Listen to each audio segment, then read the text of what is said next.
Breaking news చూస్తున్నాం. CM Revanth Reddy అధ్యక్షతన రేపు సమావేశం కానున్న రాష్ట్ర మంత్రివర్గం పలు కీలక అంశాలపై చర్చించి నిర్ణయం తీసుకునే అవకాశం ఉంది.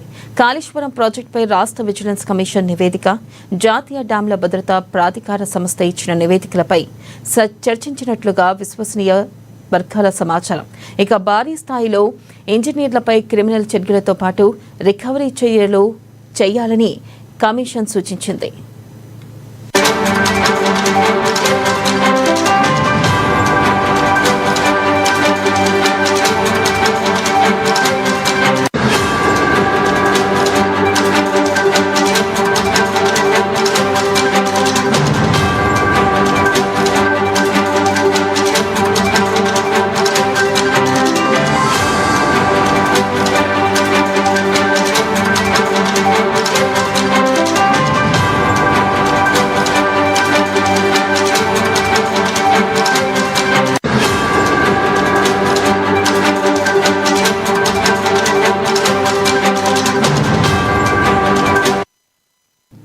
వ్యవసాయ సీజన్ ప్రారంభమవుతున్న తరుణంలో ఆదర్శ రైతులను నియమించే అంశంపై నిర్ణయం తీసుకోనున్నారు.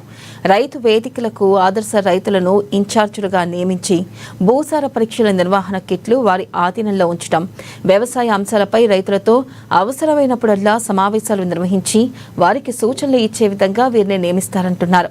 రాజ్య యువ వికాసం పథకానికి సంబంధించి ఇటీవల మంత్రులు జిల్లాల్లో పర్యటించిన సమయంలో వచ్చిన అభిప్రాయాలపై చర్చిస్తారు.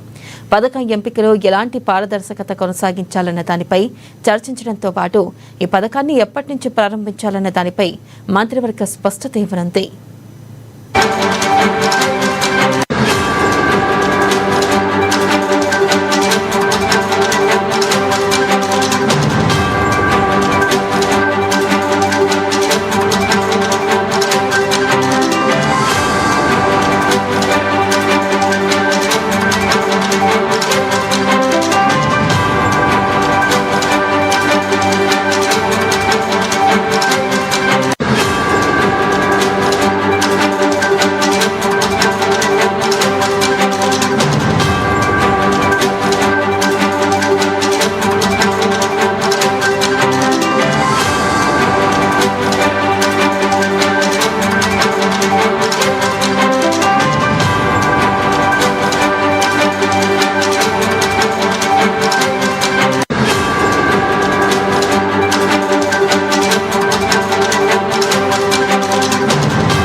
బ్రేకింగ్ న్యూస్ చూస్తున్నాం. సీఎం రేవంత్ రెడ్డి అధ్యక్షతన రేపు సమావేశం కానున్న రాష్ట్ర మంత్రివర్గం పలు కీలక అంశాలపై చర్చించి నిర్ణయం తీసుకునే అవకాశం ఉంది.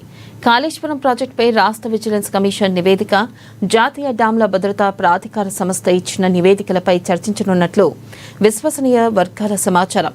ఇక భారీ స్థాయిలో ఇంజనీర్లపై క్రిమినల్ చర్యలతో పాటు రికవరీ చేయాలని కమిషన్ సూచించింది. వ్యవసాయ సీజన్ ప్రారంభమవుతున్న తరుణంలో ఆదర్శ రైతులను నియమించే అంశంపై నిర్ణయం తీసుకోనున్నారు. రైతు వేదికలకు ఆదర్శ రైతులను ఇన్ఛార్జీలుగా నియమించి భూసార పరీక్షల నిర్వహణ కిట్లు వారి ఆధీనంలో ఉంచడం, వ్యవసాయ అంశాలపై రైతులతో అవసరమైనప్పుడల్లా సమావేశాలు నిర్వహించి వారికి సూచనలు ఇచ్చే విధంగా వీరిని నియమిస్తారంటున్నారు. రాజీవ్ యువ వికాసం పథకానికి సంబంధించి ఇటీవల మంత్రులు జిల్లాల్లో పర్యటించిన సమయంలో వచ్చిన అభిప్రాయాలపై చర్చిస్తారు. పథకం ఎంపికలో ఎలాంటి పారదర్శకత కొనసాగించాలన్న దానిపై చర్చించడంతో పాటు ఈ పథకాన్ని ఎప్పటి నుంచి ప్రారంభించాలన్న దానిపై మంత్రివర్గం స్పష్టత ఇవ్వనుంది.